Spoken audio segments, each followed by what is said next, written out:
ব্যবস্থায় চলার জন্য এত মানুষ জীবন দেয়নি। সরকার গঠন করলে দুর্নীতিমুক্ত দেশ করবে জামায়াত। বক্তব্য সভায় হঠাৎ অসুস্থ হয়ে পড়েন আমির। সুস্থ হয়ে হাসপাতাল থেকে ফিরলেন বাসায়। ভোট ঠেকাতে কে উদ্দেশ্যমূলক পরিস্থিতি সৃষ্টি করতে চাইছে কিনা প্রশ্ন বিএনপির। গণতন্ত্র বিরোধীদের ষড়যন্ত্র ঠেকাতে দ্রুত নির্বাচন দাবি। ৭১-এর প্রশ্নে আপোষ নয়। ব্রিজের দুপাশে কিন্তু ওই হকাররা কিন্তু বসে। এটা মনে হয় একটা ছোটখাটো বাজার, কিছু বলার নাই, কেউ কোনো দেখার কেউ নাই। হকারের দখলে রাজধানীর বেশিরভাগ ফুট ওভার ব্রিজ নির্মাণে দায়শেষ কর্তৃপক্ষের থাকে না তদারকি, নিয়মিত করা হয় না পরিষ্কার। ব্রিজ ব্যবহারে পথচারীদের অনীহা। সঞ্চয়পত্রের মুনাফা কমায় অনেকেই ঝুঁকছেন বন্ডে। সরকারি বন্ড বাজার শক্তিশালী করতে চায় কেন্দ্রীয় ব্যাংক। আর্থিক খাতে অংশীদারিত্ব বাড়বে সঞ্চয় নির্ভর জনগোষ্ঠীর, বলছেন বিশ্লেষক। এবং গাজায় থামছে না ইসরায়েলি বর্বরতা। ত্রাণ নিতে গিয়ে প্রতিদিনই গুলিতে জীবন দিতে হচ্ছে ক্ষুধার্ত ফিলিস্তিনিদের। একদিনে উপত্যকায় নিহত আরও ১১৬ জন।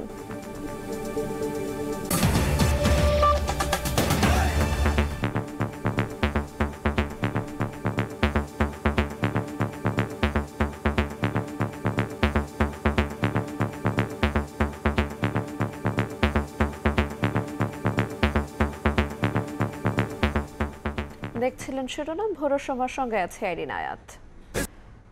পুরনো ব্যবস্থায় চলার জন্য এত মানুষ জীবন দেয়নি মন্তব্য করে জামায়াতের আমির বলেছেন, ফ্যাসিবাদের পর এবার লড়াই দুর্নীতির বিরুদ্ধে। শনিবার বিকেলে সোহরাওয়ার্দী উদ্যানে দলটির জাতীয় সমাবেশে বক্তব্যের সময় হঠাৎ অসুস্থ হয়ে পড়েন ডাক্তার শফিকুর রহমান। এরপর বসে বক্তব্য চালিয়ে যান তিনি। বলেন, সরকার গঠন করলে দুর্নীতিমুক্ত বাংলাদেশ গড়বে জামায়াত। দলের এমপি মন্ত্রীরা নেবেন না সরকারি বিভিন্ন সুবিধা।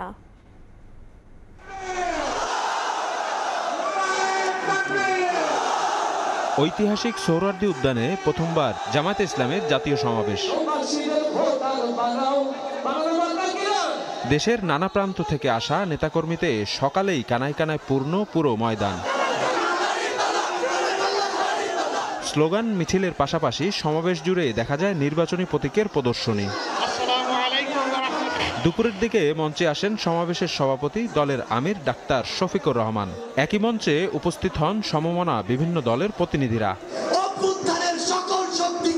সমাবেশে আগামী নির্বাচন অবাধ, সুষ্ঠু, নিরপেক্ষ ও শান্তিপূর্ণভাবে অনুষ্ঠানের লক্ষ্যে পিআর পদ্ধতিতে জাতীয় নির্বাচন, প্রয়োজনীয় মৌলিক সংস্কার, সব গণহত্যার বিচার সহ ৭ দফা দাবি তুলে ধরে জামায়াত। একমত প্রকাশ করেন সমাবেশে উপস্থিত অন্যান্য দল ও সংগঠনের নেতারা। পিআর সিস্টেম ছাড়া যদি নির্বাচন হয় আবার ফ্যাসিবাদ আসবে।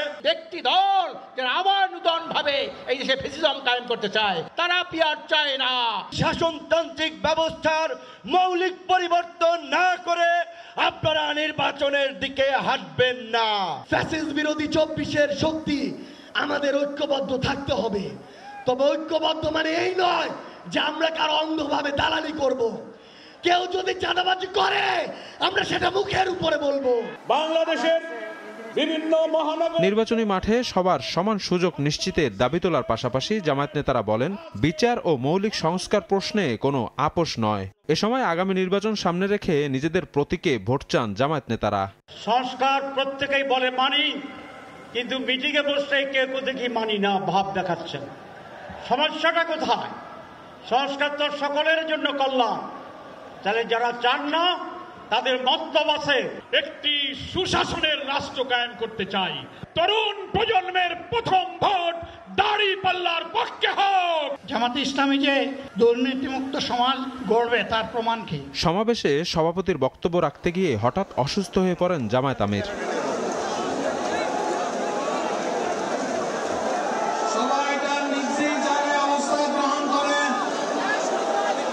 পরে বসেই বক্তব্য রাখেন তিনি। বলেন, পুরনো ব্যবস্থার জারি রাখার জন্য এত মানুষ জীবন দেননি। ফ্যাসিবাদের পর এবার হবে দুর্নীতির বিরুদ্ধে লড়াই।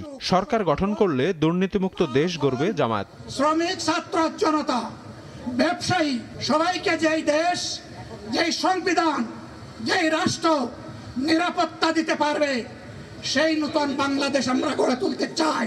এই গণহত্যা যারা করেছে তাদের সকলের বিচার বাংলাদেশের মাটিতে নিশ্চিত করতে হবে। জামায়াতের এমপি মন্ত্রীরা বিভিন্ন সরকারি সুবিধা নেবে না বলেও জানান দলটির আমির। কোন এমপি, কোন সরকার কিন্তু প্লট গ্রহণ করবে না। এক যুগেরও বেশি সময় পর ঢাকায় উন্মুক্ত সমাবেশ, আর সোহরাওয়ার্দী উদ্যানে প্রথমবার। দলটির উচ্ছ্বসিত নেতাকর্মীরা বলছে তাদের 7 দফা দাবি মেনে নিলে সরকারের পক্ষে 24-এর গণঅভ্যুত্থানের চেতনা বাস্তবায়ন সহজ হবে। ঐতিহাসিক সোহরাওয়ার্দী উদ্যান থেকে শফিক মুন্সি, সময় সংবাদ, ঢাকা। স্বাধীনতার পর প্রথমবার ঐতিহাসিক সোহরাওয়ার্দী উদ্যানে এককভাবে সমাবেশ করল জামায়াত। সারা দেশে লাখো নেতাকর্মী অংশ নেন। নির্ভয়ে সমাবেশে অংশ নিতে পেরে উচ্ছ্বাস প্রকাশ করেন নেতাকর্মীরা।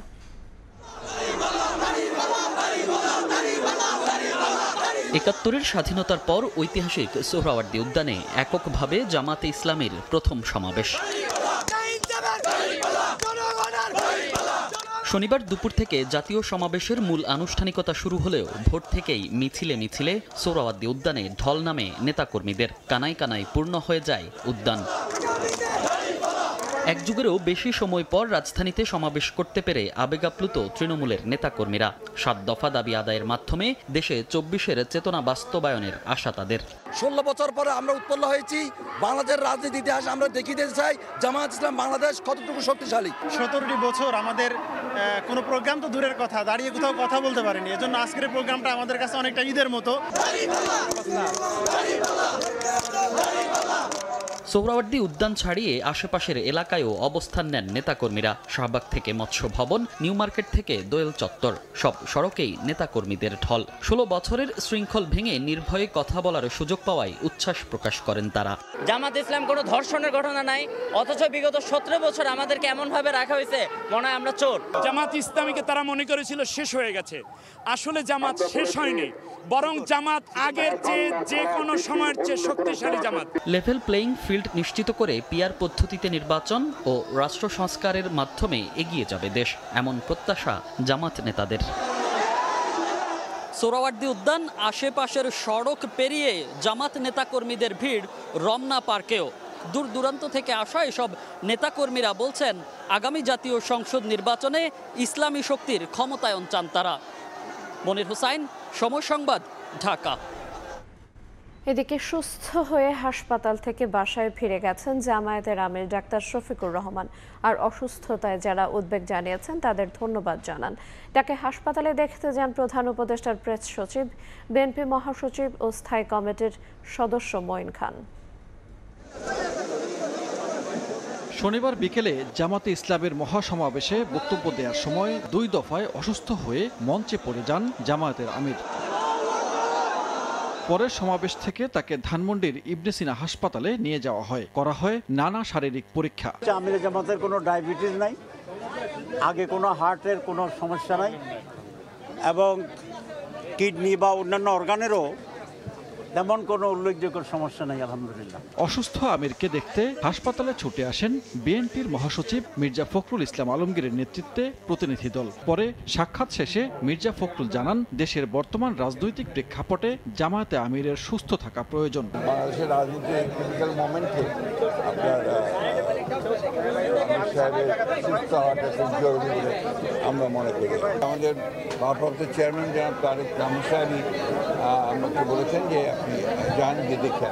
পরে আমিরকে দেখতে আসেন প্রধান উপদেষ্টার প্রেস সচিব শফিকুল আলম। নির্বাচনের আগে সব রাজনৈতিক নেতাদের সুস্থতা প্রত্যাশা করেন তিনি। সামনে আমাদের ইলেকশন, আমরা চাই বাংলাদেশের সমস্ত পলিটিক্যাল পার্টি, সব লিডারই সুস্থ থাকুন, ভালো থাকুন, দেশকে গড়ার কাজে সবাই একসাথে কন্ট্রিবিউট করুন। 3 ঘন্টা চিকিৎসা শেষে রাত 9টার কিছু সময় আগে হাসপাতাল থেকে বের হন জামায়াতে আমির ডাক্তার শফিকুর রহমান। বের হয়েই অসুস্থতার জন্য নিজের কথাগুলো মহাসমাবেশে বলতে পারেননি বলে আক্ষেপ জানান। বলেন, দুর্নীতিমুক্ত করা ছাড়া দেশে সঠিকভাবে কিছু করা সম্ভব নয়। আলহামদুলিল্লাহ, আমি অনেক ভালো আপনাদের দোয়ায়।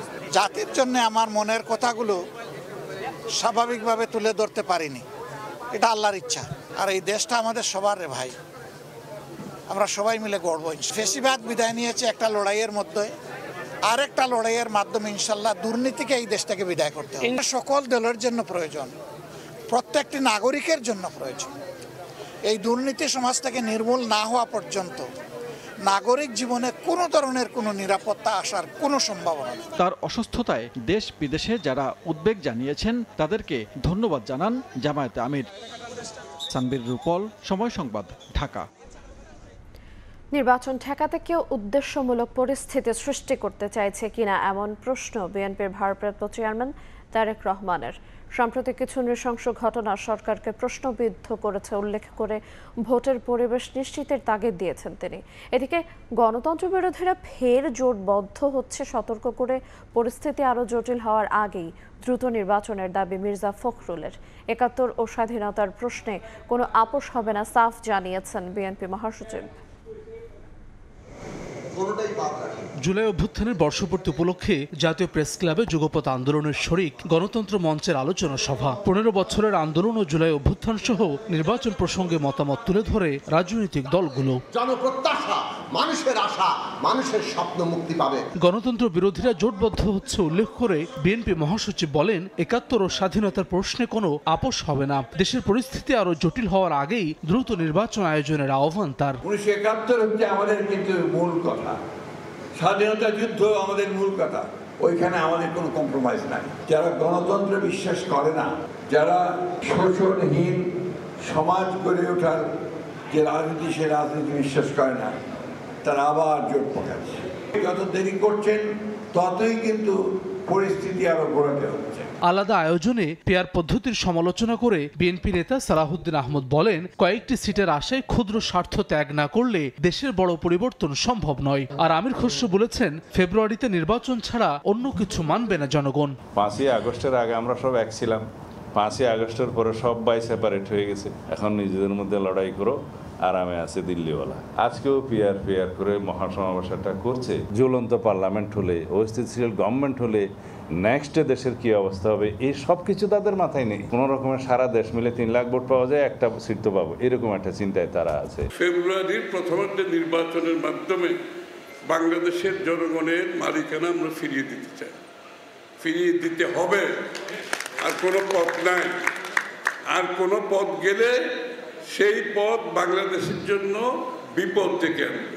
এদিকে রাজধানীর কেআইবি মিলনায়তনে গণঅভ্যুত্থানে বেসরকারি বিশ্ববিদ্যালয়ের শিক্ষক শিক্ষার্থীদের অবদান ও স্মরণ সভায় বক্তব্য রাখেন বিএনপির ভারপ্রাপ্ত চেয়ারম্যান। সাম্প্রতিক কিছু নৃশংস ঘটনা সরকারকে প্রশ্নবিদ্ধ করেছে উল্লেখ করে বলেন, সরকার প্রতিশ্রুত সময়ে নির্বাচন আয়োজন ঠেকাতে কেউ উদ্দেশ্যমূলক পরিস্থিতি সৃষ্টি করতে চাইছে কিনা সে বিষয়ে জনগণকে সজাগ থাকতে হবে। ভোটের আগে আবেগতাড়িত বা ভুল সিদ্ধান্তে যেন চরমপন্থা ও ফ্যাসিবাদ পুনর্বাসিত হওয়ার সুযোগ না পায় সে বিষয়েও সতর্ক করেন তারেক রহমান। অন্তর্বর্তীকালীন সরকারের কোন একটি অংশের সহায়তায় কেউ কি দেশে উদ্দেশ্যমূলক পরিস্থিতি তৈরি করতে চাইছে কি না, সোশ্যাল মিডিয়া সহ বিভিন্ন জায়গায় মানুষের কথা শুনলে বোঝা যায় এই বিষয়টিও জনমনে জিজ্ঞাসা রয়েছে। আসন্ন জাতীয় নির্বাচনের ব্যাপক গুরুত্ব রয়েছে। সুতরাং আমাদের সকলের কোনো আবেগ তাড়িত কিংবা ভুল সিদ্ধান্তের কারণে রাষ্ট্র রাজনীতিতে ভবিষ্যতে আর যাতে কোনো চরমপন্থা কিংবা ফ্যাসিবাদ পুনর্বাসিত হওয়ার সুযোগ না পায় সে ব্যাপারে আপনাদেরকে তথা সমগ্র দেশবাসীকে সতর্ক এবং দায়িত্বশীল ভূমিকা পালন করতে হবে। রাজনৈতিক অভিলাষ পূরণে জনগণের রায়ের বিকল্প নেই উল্লেখ করে মানুষ যেন পছন্দের প্রার্থীকে ভোট দিতে পারে এমন পরিবেশ নিশ্চিতের আহ্বান জানান তারেক রহমান। ব্যাপক গুরুত্ব। হাসান ওয়ালি, সময় সংবাদ, ঢাকা। মাফিয়া, পরিবার কিংবা স্বৈরতন্ত্র এদেশে আর চলতে দেওয়া হবে না বলে হুঁশিয়ারি উচ্চারণ করেছেন এনসিপি নেতারা। ৩রা আগস্ট যে কোনো মূল্যে জুলাই ঘোষণাপত্র আদায় করা হবে বলেও জানান তারা। জুলাই অভ্যুত্থানের পর অগণতান্ত্রিকভাবে একটি দল ভয়ের সংস্কৃতি তৈরি করছে বলেও মন্তব্য করেন নেতারা। কক্সবাজার ও বান্দরবানে পদযাত্রায় অংশ নিয়ে নাগরিক পার্টির নেতারা এসব কথা বলেন।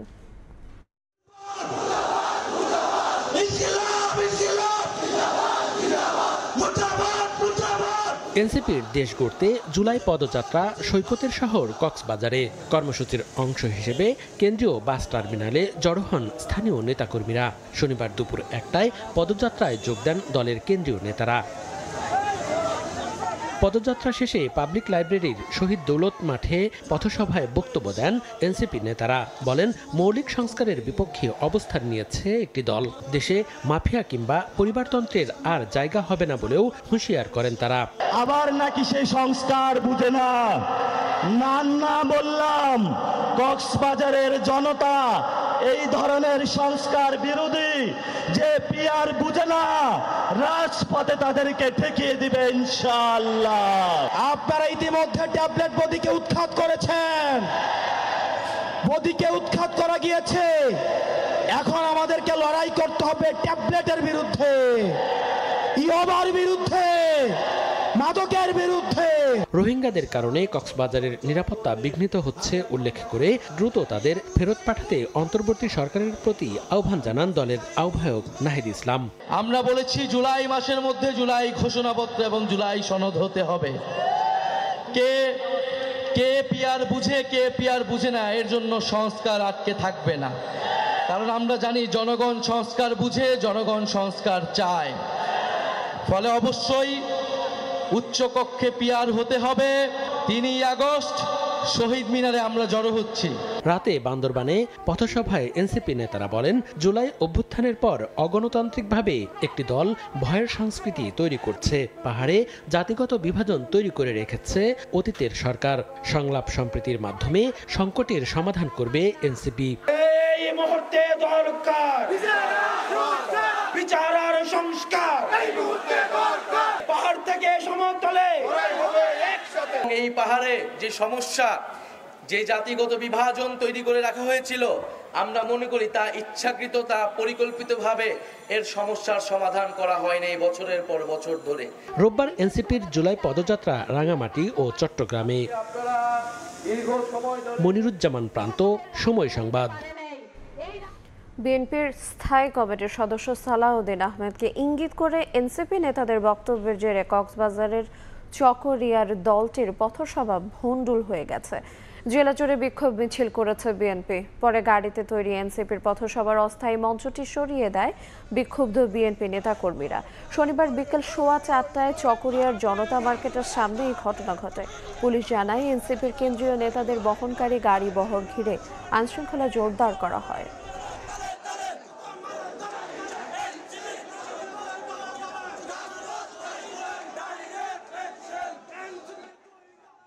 তিনি বন্দী অবস্থায় ছিলেন, তিনি গুম ছিলেন। আজকে জাতির পক্ষে, স্বাধীনতার পক্ষে, মানুষের ভোটাধিকারের পক্ষে যখন কথা বলেছেন, কক্সবাজারের ইতিহাসে কটূক্তি করে সবাই রাজপথে নেমে এসেছেন। সালাউদ্দিন সাহেব একটি নাম, একটি ইতিহাস, যে ইতিহাস দিয়ে যদি কেউ কলঙ্কিত ইতিহাস রচিত করতে, মানুষ সেটা মেনে নেবে না। বিএনপির প্রতিষ্ঠাতা এবং প্রয়াত রাষ্ট্রপতি জিয়াউর রহমান ও দলটির ভারপ্রাপ্ত চেয়ারম্যান তারেক রহমানকে নিয়ে কটূক্তির প্রতিবাদে উত্তাল সারা দেশ। জেলা জেলা বিক্ষোভ মিছিল সমাবেশ করেছেন দলটির নেতাকর্মীরা। প্রতিবাদী স্লোগানে মিছিল। বিএনপির ভারপ্রাপ্ত চেয়ারম্যানকে নিয়ে কটূক্তি করায় ক্ষোভ জানাতে রাজপথে নেতাকর্মীরা। শনিবার বগুড়া ও নাটোর সহ বেশ কয়েকটি জেলায় বের করা হয় বিক্ষোভ মিছিল। মিছিলটি শহরের বিভিন্ন সড়ক প্রদক্ষিণ করে। এ সময় বিএনপির প্রতিষ্ঠাতা এবং প্রয়াত রাষ্ট্রপতি জিয়াউর রহমান ও দলটির ভারপ্রাপ্ত চেয়ারম্যান তারেক রহমানকে নিয়ে কটূক্তি করায় প্রতিবাদ জানান নেতাকর্মীরা। পরে আলোচনা সভা অনুষ্ঠিত হয়। জিয়া পরিবারের সদস্যদের নামে কটূক্তিকারীদের আইনের আওতায় আনার দাবি জানান নেতারা। প্রথম মহিলা প্রধানমন্ত্রী বেগম খালেদা জিয়াকে নিয়ে অনেক কথা বলেছেন, তাও আমরা কিন্তু অনেক ধৈর্য ধারণ করেছি। সারা দেশ আজকে জেগে উঠেছে। তারেক রহমান, খালেদা জিয়া, জিয়াউর রহমানকে খারাপ কথা বলা এদেশের মানুষ কখনো মানতে পারে না। এছাড়া ফরিদপুরে চিকিৎসক সমাজ এবং বাগেরহাটে জাতীয়তাবাদী সামাজিক সংস্কৃতি সংস্থা মানববন্ধন করে। পরে প্রতিবাদী গণসংগীত অনুষ্ঠিত হয়। ফাহরিয়া ফারজানা, সময় সংবাদ। নির্বাচন নিয়ে কোনো ধরনের অনিশ্চয়তা নেই। যথাসময়ে ভোট হবে বলে জানিয়েছেন প্রধান উপদেষ্টার প্রেস সচিব শফিকুল আলম। ঠিক সময়ে শান্তিময় পরিবেশে দেশের ইতিহাসের সবচেয়ে সুন্দরতম নির্বাচন হবে বলেও জানান তিনি। শনিবার দুপুরে কুমিল্লা বার্ডের ময়নামতি অডিটোরিয়ামে কুমিল্লা বিশ্ববিদ্যালয়ের আন্তর্জাতিক একটি ইভেন্টে অংশগ্রহণ শেষে সাংবাদিকদেরকে কথা বলেন তিনি। পিআর পদ্ধতি নিয়ে রাজনৈতিক দলগুলোর সঙ্গে কথা হচ্ছে বলেও জানান প্রেস সচিব। অন্য দেশে এসব বিষয়ে আলোচনা করতেই 2 থেকে 4 বছর সময় লেগে যায় বলেও জানান শফিকুল আলম।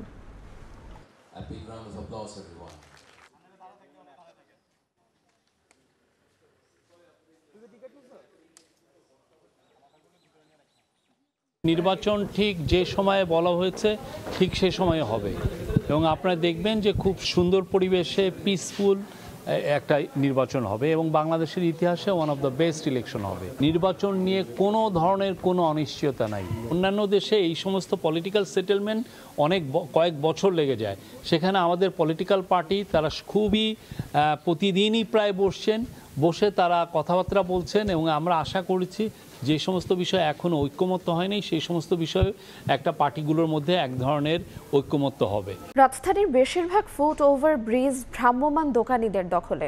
কোথাও বা অচল পড়ে আছে কোটি কোটি টাকা ব্যয়ে নির্মিত চলন্ত সিঁড়ি।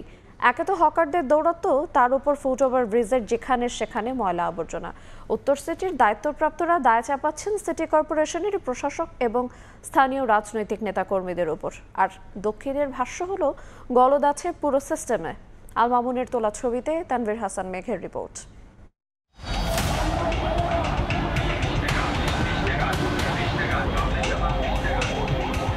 এজন্য আস্ত এক বাজার, কাঁচা বাজার বাদে সব ধরনের পণ্যের পসরা নিয়ে বসেছেন হকাররা। স্যান্ডেল থেকে শুরু করে কানের দুল সবই পাওয়া যায় এক ছাদের নিচে। এই চিত্র রাজধানীর ফার্মগেটের ফুটওভার ব্রিজের। তবে শুধু ফার্মগেট নয়, রাজধানীর বেশিরভাগ ফুটওভার ব্রিজের দশাই এইরকম। শুধু দখল নয়, সিঁড়ি জুড়ে যেখানে সেখানে পড়ে আছে ময়লা আবর্জনা। অনেক জায়গায় গড়ে উঠেছে ছিন্নমূল মানুষের আবাসস্থল। এটা মনে হয় একটা ছোটো বাজার আর কি। ব্রিজের দুপাশে কিন্তু ওই হকাররা কিন্তু বসে কিন্তু তাদের অবৈধ ব্যবসা করতেছে। গায়ের সঙ্গে গা লেগে যায় মানুষের, ওভাবেই পাস করিয়ে। অবৈধভাবে দোকান বসানোর কথা স্বীকার করে হকারদের দাবি, নির্দিষ্ট জায়গার অভাবে এখানে বসতে বাধ্য হচ্ছেন তারা। টাকা পয়সা নাই, ওই জন্য দোকানপাট নিতে পারি না। আমরা যদি ফুটপাত না থাকতাম অনেক মেয়ে ছেলে হাঁটাফেরা চালা করতে পারতো না। সরকার আমাদের পার্সোনালি কোনো জায়গায় একটা যদি সেট আপ করে দেয় এরকম ভাবে, তাহলে হয়তো আমরা একটা কিছু করতে পারি। একদিকে যখন রাজধানীর বেশিরভাগ ফুটওভার ব্রিজ হকারদের দখলে, ঠিক অন্যদিকে তখন নির্মাণে যেন দায় শেষ কর্তৃপক্ষের। এসকেলেটরটা চালু হয়েছে তখন আমরা খুবই খুশি হয়েছিলাম, কিন্তু দুঃখের বিষয় হচ্ছে যে এটা শুধুমাত্র ডিসপ্লের মতোই পড়ে আছে, কিছু বলার নাই, কেউ কোনো দেখার কেউ নাই। একে তো ফুটওভার ব্রিজ ব্যবহারে পথচারীদের অনীহা, তার উপর এমন দশার কারণেই ব্যস্ত সড়ক দিয়েই পারাপার চলে নিত্যদিন। কোনো কারণ নাই, এমনি পার সবাই হয়, আমি একটু পার হই। আমি এটা খেয়াল করি নাই। সহজে তাড়াতাড়ি যাওয়ার জন্য কোনো প্রকারই সিঁড়ি পাইতে পারি না, যার জন্য এটা যাচ্ছে বাবা। মানে ওখান থেকে একটা সময় লাগে, তো এখান থেকে তাড়াতাড়ি আসা যায়। তদারকির অভাব ও জনবল সংকটের কথা উল্লেখ করে উত্তর সিটির প্রধান প্রকৌশলী দিচ্ছেন ভিন্ন ব্যাখ্যা। সিটি কর্পোরেশন নগরপিতা হিসাবে প্রশাসক বা মেয়রেরই নেওয়ার কথা এবং এটা আমাদেরই উদ্যোগ নিতে হবে। ম্যাজিস্ট্রেটেরও একটা স্বল্পতা আছে আমাদের এখানে। এলাকার কিছু কিছু লোকজনের আসলে আশ্রয়প্রশ্রয়ই তারা আসলে এখানে করে।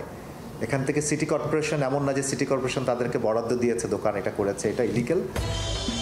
অন্যদিকে কারিগরি ত্রুটি, ব্যবস্থাপনা ও পরিকল্পনার অভাবকে দায়ী করছেন দক্ষিণের দায়িত্বপ্রাপ্তরাও। নির্দ্বিধায় এটা স্বীকার করে নিচ্ছে যে এইটার মূল রেসপন্সিবিলিটি সিটি কর্পোরেশনের। সিটি কর্পোরেশনের পাশাপাশি নাগরিকরাও বলছেন, বিকল্প ব্যবস্থা না করে ফুটওভার ব্রিজে হকার উচ্ছেদে সমস্যার স্থায়ী সমাধান হবে না। তানভীর হাসান মেঘ, সময় সংবাদ, ঢাকা। যারা নির্দিষ্ট হারে মুনাফা, বিনিয়োগের স্থিরতা ও অর্থ ফেরতের নিশ্চয়তা চান, সারা বিশ্বে তাদের কাছে জনপ্রিয় ট্রেজারি বিল বা বন্ড বা প্রত্যয়নপত্র। দেশীয় এবার সঞ্চয়পত্রের পাশাপাশি সরকারি বন্ড বিল বাজার শক্তিশালী করতে চায় বাংলাদেশ ব্যাংক। তবে তথ্যের অভাবে যেন সবচেয়ে বড় বাধা বন্ড বাজার প্রসারে। সেলিয়া সুলতানার রিপোর্ট। নেম অফ অ্যাকাউন্ট, কি অ্যাকাউন্ট? অ্যাকাউন্ট হচ্ছে আপনার নামে মাহমুদা আক্তার। জি। সারা জীবন পরিবার, পরিজন, সন্তানদের দেখভালে এখন কিছুটা দৃষ্টিতে ধার কমেছে মাহমুদ আক্তারের। পায়ের দৃঢ়তাও দৃষ্টির মতোই ক্ষীণ, শব্দে ক্লান্তির ভার। প্রচণ্ড আত্মসম্মান নিয়ে চলা মানুষটি একাই আসেন ব্যাংকে। ঘর খরচা থেকে বাঁচিয়ে এখন পর্যন্ত করেছেন একটি সঞ্চয়পত্র। এবার খুব খোঁজ খবর নিয়ে মাত্র 50 পয়সা বেশি লাভে খুঁজে নিলেন ট্রেজারি বন্ড। আপনি এটার কথা কোথা থেকে জানলেন? এটা আমার এক পরিচিত লোকে করছে, ওখান থেকে জেনেছি। সঞ্চয়পত্রের মুনাফার হার কমে যাওয়ার পর বেশ খানিকটাই চিন্তিত হয়ে পড়েছেন সঞ্চয়পত্রের বিনিয়োগকারীরা। সেক্ষেত্রে কিন্তু সরকারের যে ট্রেজারি বন্ড বা বিল রয়েছে সেখানে তারা বিনিয়োগ করতে পারেন। সঞ্চয়পত্রের মতনই তারা বিভিন্ন মেয়াদে এটি রাখতে পারবেন এবং বিভিন্ন মুনাফার হারও রয়েছে। যে বিষয়টির সুযোগ রয়েছে সেটি হচ্ছে প্রথমেই যে মুনাফার হারটি নির্ধারিত হবে তিনি মেয়াদ শেষ হওয়া পর্যন্ত সেই একই হারে মুনাফা পেতে থাকবেন। কোনোভাবে যদি কমেও যায় এর মধ্যে সেটির কোনো পরিবর্তন হবে না এবং প্রতি 6 মাস পরপরই এই মুনাফাটি সেই হিসেবে, সেই ব্যক্তির হিসেবে, সঞ্চয়কারীর হিসেবে সেটি যোগ হবে এবং মেয়াদ যখন শেষ হবে তখনও কিন্তু তিনি সম্পূর্ণ অর্থই তিনি তার হিসেবে স্বয়ংক্রিয়ভাবেই পেয়ে যাবেন। সম্প্রতি ট্রেজারি বন্ড বা বিল বাজার শক্তিশালী করতে সবার জন্য উন্মুক্ত করেছে বাংলাদেশ ব্যাংক। তবে সঞ্চয়পত্রের মতো সরকারকে অর্থ ঋণ যোগানদানকারী বিশাল এই জনগোষ্ঠীর উদ্বেগ আর অনিশ্চয়তা কাটানোর প্রাথমিক উপযোগ তথ্য। সঞ্চয়পত্র তো এতে সরকারের বিপুল পরিমাণ আর্থিক ক্ষতি হয় সুদ কার্যক্রম দেওয়ার জন্য। তো এই কারণে বাংলাদেশ ব্যাংক চাচ্ছে সরকারেরও যাতে কিছুটা সাশ্রয় হয়, আবার সোশ্যাল সেফটি প্রোগ্রামও যাতে বাধাগ্রস্ত না হয়। আমাদের ট্রেজারি বন্ড এবং বিল এইটাকে ব্যক্তি পর্যায়ে আরও কীভাবে প্রমোট করা যায়। সরকারি বন্ড ছাড়াও কর্পোরেট বা বাণিজ্যিক বন্ডেও বিনিয়োগ করতে পারেন সঞ্চয়কারীরা। তবে এই বিশাল সংখ্যক নীরব জনগোষ্ঠীর জন্য শেয়ার বাজারের তালিকাভুক্ত মধ্যস্থতাকারী আর্থিক সেবা প্রতিষ্ঠানের সেবা ও পরিসরও বাড়াতে হবে। বন্ডের ইনভেস্টমেন্ট এখন বেশ লুক্রেটিভ, ইন্ডিভিজুয়াল না শুধু, ব্যাংকরাও তো বন্ডে ইনভেস্ট করছে। আলটিমেটলি ইন্ডিভিজুয়ালদের জন্য অনেক বেশি এফেক্টিভ হলো ইকুইটি মার্কেট, যেটা স্টক মার্কেট। ওই মার্কেটটাও আমাদেরকে ডেভেলপ করতে হবে। আর্থিক খাত বিশ্লেষকদের মতে বাণিজ্যিক বন্ড বাজার প্রসারে একদিকে অলস অর্থ বাজার গতিশীল করবে, অন্যদিকে আর্থিক খাতে অংশীদারিত্ব বাড়বে সঞ্চয় নির্ভরশীল জনগোষ্ঠীর। সেলিয়া সুলতানা, সময় সংবাদ, ঢাকা। ফ্যাসিবাদী রাষ্ট্র ব্যবস্থা ফিরে আসা রোধে নতুন গঠনতন্ত্র প্রণয়ন করতে হবে, অগ্রণী ভূমিকা রাখতে হবে সাংবাদিকদের। শনিবার চট্টগ্রাম প্রেস ক্লাবে মতবিনিময় সভায় কথা বলেন কবি ও চিন্তক ফরহাদ মজহার। যারা নতুন গঠনতন্ত্র চায় না তারা ফ্যাসিবাদ পুনঃপ্রতিষ্ঠা করতে চায় বলে মন্তব্য করেন তিনি। আপনি যদি 71-এর যে মুক্তিযুদ্ধকে যদি আপনি অপমান করতে থাকেন, আপনি আবারও কিন্তু শেখ হাসিনাকে আনবেন। আপনি যদি অপমান করেন মানুষের ইতিহাস বোধকে, তার চেতনাকে, আপনি আবারও কিন্তু ওই ফ্যাসিস্ট শেখ হাসিনা কিন্তু প্রতিষ্ঠিত হবে। তখন তাদেরকে আমি বিনয়ের সঙ্গে বলি, এখনও এক হাত জোর করে বলি, এটা খুব ভালো সময় জুলাই গণ অভ্যুত্থানের পরে আপনারা আপনাদের নামটা পরিবর্তন করেন। এটা বাংলাদেশের জনগণের রাজনৈতিক জনগোষ্ঠী হিসেবে গড়ে উঠবার ক্ষেত্রে এটা একটা বাধা, এক নাম্বার। দ্বিতীয়ত, ইসলাম সম্পর্কে, ইসলামের প্রতি তরুণদের যে আগ্রহ, যে চেতনা হওয়া উচিত, সেই ক্ষেত্রে এটা বাধা হয়ে থাকবে। বারবার এটা আসবে, বারবারই বলে 17 আপনারা কী করছেন, লোকজন এটার জন্য ইসলামকে দায়ী। বগুড়ায় পালিত হলো বৈষম্য বিরোধী ছাত্র আন্দোলনে জেলার প্রথম শহীদ 14 বছর বয়সী সিয়াম শুভর প্রথম মৃত্যুবার্ষিকী। শনিবার বিকেলে শহরের সেউজগাড়িতে শহীদ সিয়াম শুভ চত্বরে বৈষম্য বিরোধী ছাত্র আন্দোলনের পক্ষ থেকে দোয়া মাহফিল ও ছিন্নমূল শিশু ও নিম্ন আয়ের মানুষের মাঝে খাবার বিতরণ করা হয়। বৈষম্য বিরোধী ছাত্র আন্দোলনের নেতাকর্মী ছাড়াও আয়োজনে ছাত্রদল, ছাত্র শিবির ও ছাত্র ইউনিয়নের নেতাকর্মীরা উপস্থিত ছিলেন। গত বছর জুলাই আগস্ট গণ অভ্যুত্থানে আইন শৃঙ্খলা রক্ষাকারী বাহিনীর গুলিতে বগুড়ায় প্রাণ হারান শিশু সিয়াম শুভ।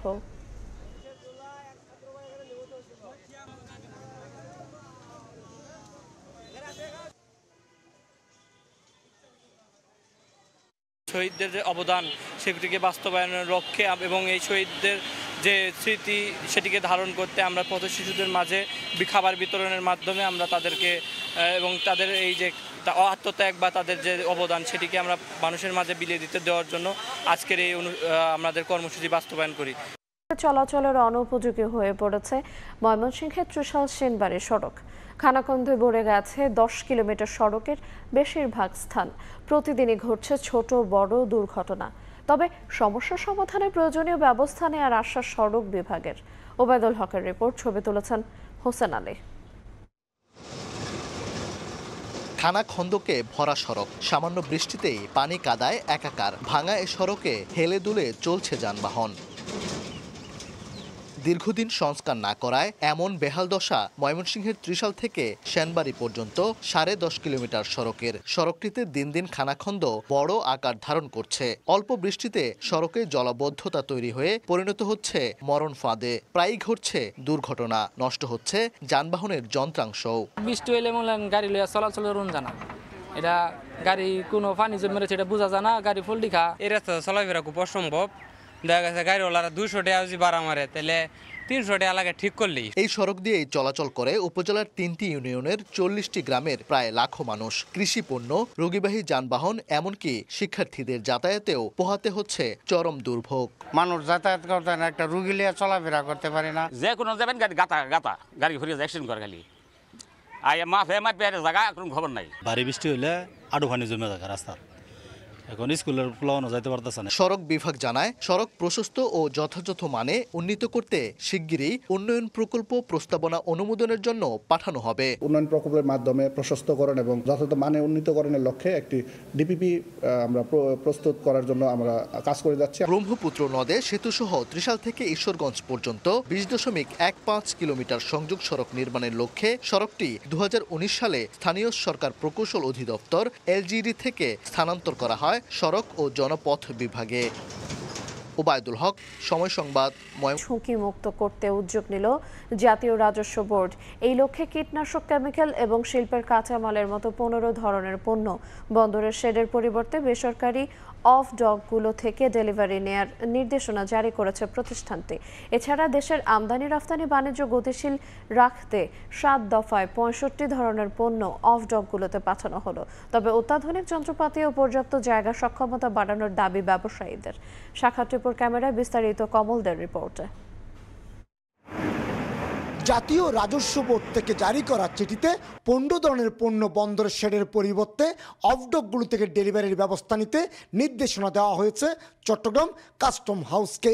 বিশেষ করে কার্বনেটস, অ্যামোনিয়া কার্বনেটের মতো কেমিক্যাল, নানা ধরনের কীটনাশক, পেপার, সিরামিক, প্লাস্টিক, পলিমার, ফোমসের মতো শিল্পের কাঁচামাল খালাস হবে অফডকে। মূলত এসব কেমিক্যাল ও শিল্পের কাঁচামাল বন্দরের শেড থেকে ডেলিভারি হয় অগ্নি এবং বিস্ফোরণ ঝুঁকি সহ নানা জটিলতার সৃষ্টি করছিল। ডেঞ্জারাস গুডস বা হ্যাজার্ডাস গুডস এগুলো নিয়ে আমরা সবসময় একটু শঙ্কায় থাকি, কারণ এগুলো যদি আমদানিকারকরা দীর্ঘদিন ডেলিভারি না নেয় কিংবা দ্রুত অকশন না হয়, তাহলে এগুলা বিভিন্ন রকম জটিলতার সৃষ্টি হয়, যেমন অগ্নি ঝুঁকি বা একটার সাথে একটা রাসায়নিক বিক্রিয়া। পৃথিবীর কোনো বন্দরের অভ্যন্তরে কন্টেনার খুলে পণ্য ডেলিভারি দেওয়ার নজির নেই। এক্ষেত্রে ব্যতিক্রম চট্টগ্রাম বন্দর। তবে অবশেষে চট্টগ্রাম বন্দর সে ধারা থেকে বের হয়ে আসার চেষ্টা করছে। 2000 সালে রফতানি পণ্য, 2006 সাল থেকে 9 ধরনের আমদানি পণ্যের ডেলিভারির সুবিধা দেওয়া হয়। সবশেষ চলতি বছরের এপ্রিলে আরও 12 ধরনের কেমিক্যাল ও দাহ্য পণ্য বন্দর থেকে অফডকে পাঠিয়ে দেওয়া হয়। জটের সময় আমরা পণ্যগুলি বাইরে নিয়ে যাচ্ছি বিভিন্ন অফডকে, কিন্তু অফডকগুলি থেকেও চট্টগ্রাম বন্দরে যেন নিরবচ্ছিন্নভাবে চট্টগ্রাম বন্দরে কন্টেনার বা অন্যান্য পণ্য আসতে পারে, সেটার দিকেও কিন্তু খেয়াল রাখতে হবে। তবে ডেলিভারি প্রক্রিয়া অফডকে স্থানান্তর করায় বন্দরে কন্টেনার উঠানামায় গতি বাড়ল। ব্যবহারকারীর প্রশ্ন তুলছেন অফডকের সক্ষমতা নিয়ে। যে সমস্ত পণ্য নেওয়ার রাখার মতো ক্যাপাসিটি তাদের মধ্যে নেই, ইকুইপমেন্টের ক্যাপাসিটি নেই, শুধু বন্দর কর্তৃপক্ষ একের পর এক পণ্য ডেলিভারি ওখানে নেওয়ার জন্য সিদ্ধান্ত দিলে হবে না, সেটাতে আমরা স্টেক হোল্ডাররা কষ্ট পাচ্ছি, আমদানিকারকরা ক্ষতিগ্রস্ত হচ্ছে। বর্তমানে সক্ষমতার মাত্র 22 থেকে 25% ব্যবহার হচ্ছে বলে দাবি বিগডার। নতুন করে আরও 15টি পণ্য যুক্ত হলে সক্ষমতা হবে 40% কাছাকাছি। যখন চট্টগ্রাম বন্দর থেকে আমদানি পণ্য বেরিয়ে যাবে, তখন রপ্তানি পণ্য প্রি স্ট্যাকিং করার সুযোগ চট্টগ্রাম বন্দরে তৈরি হবে।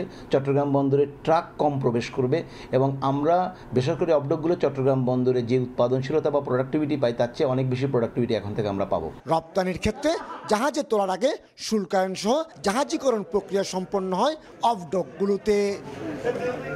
কমল দে, সময় সংবাদ, চট্টগ্রাম। পঞ্চগড়ে অনুমোদনহীনভাবে পণ্য বাজারজাত করা একটি প্রতিষ্ঠানকে জরিমানা করা হয়েছে। শুক্রবার গভীর রাতে সদর উপজেলার হাফেজাবাদ ইউনিয়নের বালেয়াপাড়া এলাকায় পঞ্চগড় ডেইরি হাব নামে একটি তরল দুধ প্যাকেটজাতকরণ প্রতিষ্ঠানে যৌথ অভিযান চালায় নিরাপদ খাদ্য কর্তৃপক্ষ ও সেনাবাহিনী। পণ্য বাজারজাতকরণের বৈধ নথিপত্র না থাকায় পাশাপাশি অপরিচ্ছন্ন পরিবেশ, নিরাপদ খাদ্য কর্তৃপক্ষ ও বিএসটিআই এর অনুমোদন না থাকায় প্রতিষ্ঠানটিকে ৪৫,০০০ টাকা জরিমানা করেন জেলা নিরাপদ খাদ্য কার্যালয়ের পরিচালক জয়চন্দ্র রায়।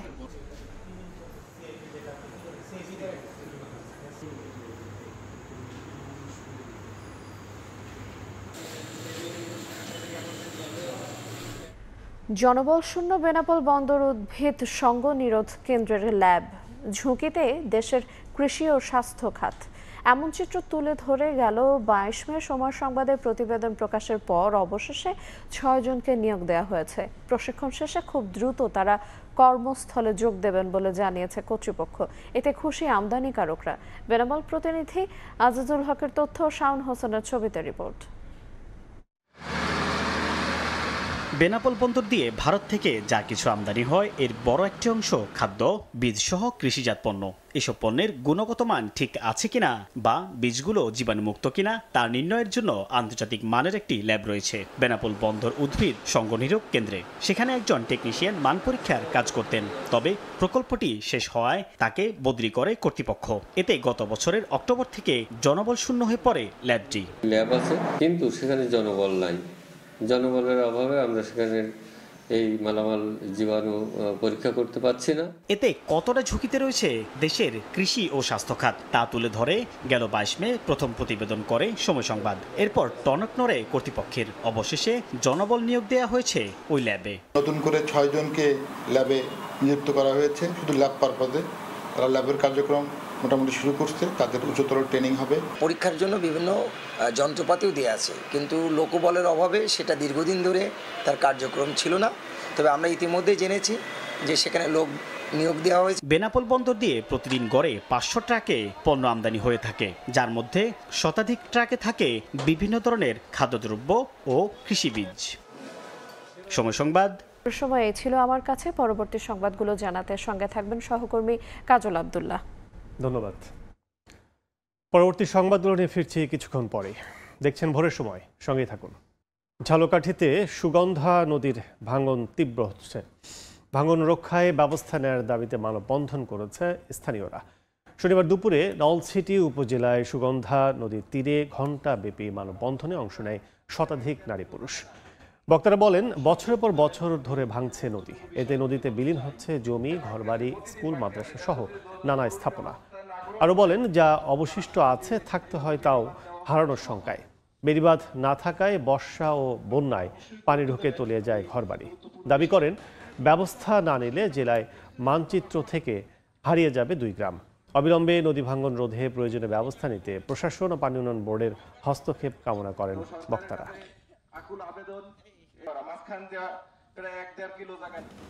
পানি সংকটে 2 যুগ ধরে বন্ধ নেত্রকোনায় দুর্গাপুরের একমাত্র সরকারি মৎস্য বীজ উৎপাদন খামারটি।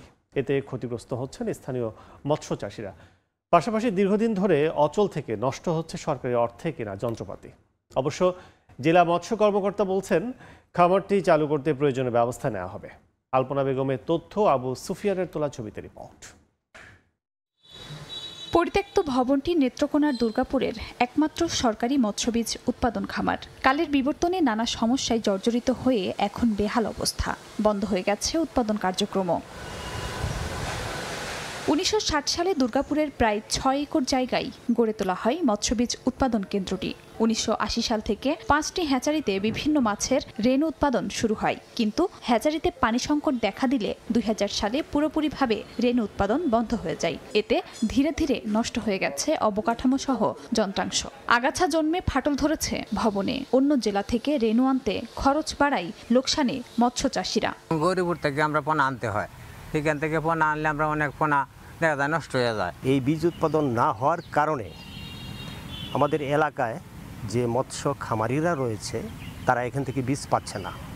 বীজ না পাওয়ার কারণে তারাও ক্ষতিগ্রস্ত হচ্ছে পরিশ্রান্ত হচ্ছে, সময়ও তাদের ব্যয় হচ্ছে। পানি নিশ্চয়তার মাধ্যমে যদি হ্যাচারিটা আমরা পুনরুদ্ধার করতে পারি তাহলে আমার মনে হয় যে এই সহায়তাটা সার্ভিস এইটাও আমরা জনগণকে দিতে হবে। এদিকে মৎস্য চাষীদের সুবিধার জন্য আবারও খামারটি চালু করতে প্রয়োজনীয় পদক্ষেপ নেওয়ার আশ্বাস জেলা মৎস্য কর্মকর্তার। অবকাঠামোতে মেরামতের জন্য আমরা ঊর্ধ্বতন কর্তৃপক্ষকে জানিয়েছি, একটা প্রকল্পের মাধ্যমে এখানে অবকাঠামো মেরামতের জন্য প্রয়োজনীয় আশ্বাস পাওয়া গিয়েছে। বর্তমানে জেলায় 2265 জন মৎস্য চাষী রয়েছেন, আর পুকুর ও জলাশয়ের সংখ্যা 4492টি। সময় সংবাদ, নেত্রকোনা। ভোলায় বিপুল পরিমাণ নিষিদ্ধ জাল ও পলিথিন জব্দ করা হয়েছে। শনিবার সকালে চর ফ্যাশন বাজারে অভিযান চালায় কোস্টগার্ডের সদস্যরা।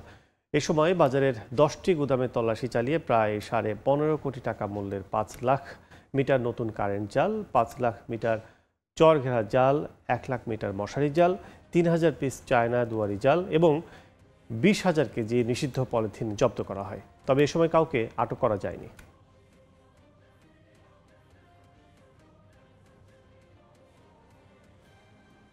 রাঙামাটির কাপ্তায়ে বাংলাদেশ নৌবাহিনীর স্কুল অ্যান্ড কলেজে 2025 সালের এসএসসি পরীক্ষায় উত্তীর্ণ শিক্ষার্থীদের সংবর্ধনা দেওয়া হয়েছে।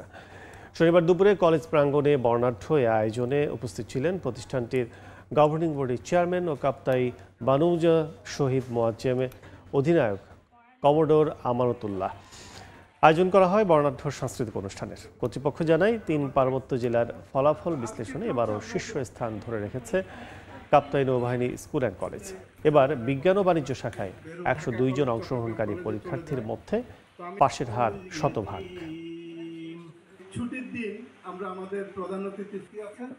ইসরায়েলের সঙ্গে 12 দিনের রক্তক্ষয়ী যুদ্ধের পর হওয়া যুদ্ধবিরতিকে নাজুক বলে মন্তব্য করেছেন ইরানের পররাষ্ট্রমন্ত্রী আব্বাস আরাকচি।